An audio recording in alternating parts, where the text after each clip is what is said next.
ಹೋಗಿ ಹೋಗಿ ಈ ಮಾತನ್ನ ನೀನು ಯಾರ ಹತ್ರ ಹಂಚ್ಕೋತಾ ಇದೆಯಾ ನೋಡು. ಎಲ್ರು ಮನ್ಸು ಕದಡಿ ರಾಡಿ ಮಾಡಿದ್ದು ಈ ಪುಣ್ಯಾತ್ಗಿತಿ ಅಲ್ವಾ?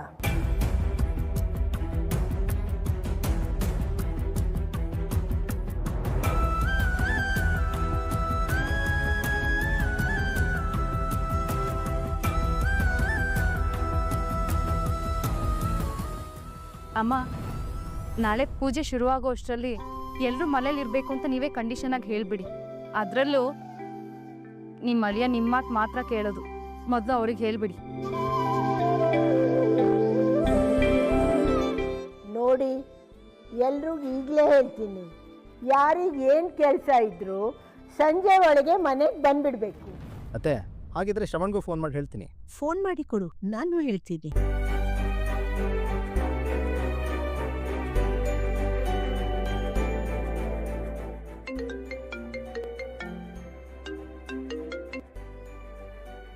ಹಲೋ ಶ್ರವಣ, ಹೇಗಿದೆಯೋ?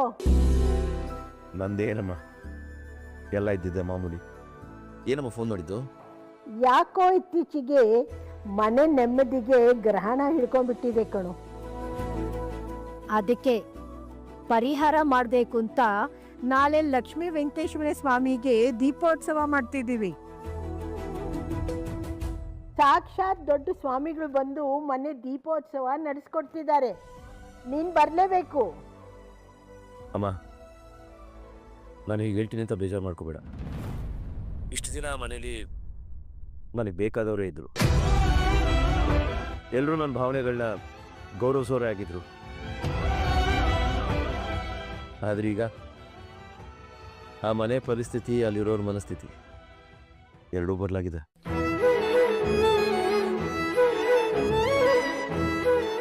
ಅಜಿತ್ನ ನೋಡಿದ್ರೆ ಮನ್ಸಿಗೆ ತುಂಬ ನೋವಾಗುತ್ತೆ. ಇನ್ನು ಆ ಭೂಮಿ ನೋಡಿದ್ರಂತೂ ವಿಪರೀತ ಕಿರಿಕಿರಿನೇ ಆಗುತ್ತೆ.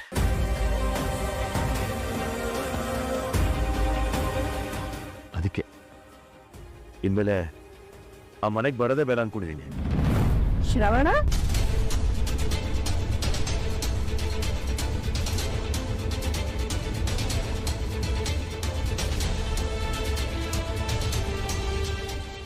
ಇದಕ್ಕೊಂದ್ಸಲ ನಿನ್ನ ಮುಖ ನೋಡಿ ಮಾತಾಡಿಸ್ದಿದ್ರೆ ನನ್ನ ಮನ್ಸಿಗೂ ನೆಮ್ಮದಿರಲ್ಲ, ನಿನ್ನ ಮನ್ಸಿಗೂ ನೆಮ್ಮದಿರಲ್ಲ ಅಂತ ಗೊತ್ತು. ಆದರೂ ಅಲ್ಲಿ ಬರೋ ಮನ್ಸು ಉಳಿದಿಲ್ಲ ಅಮ್ಮ.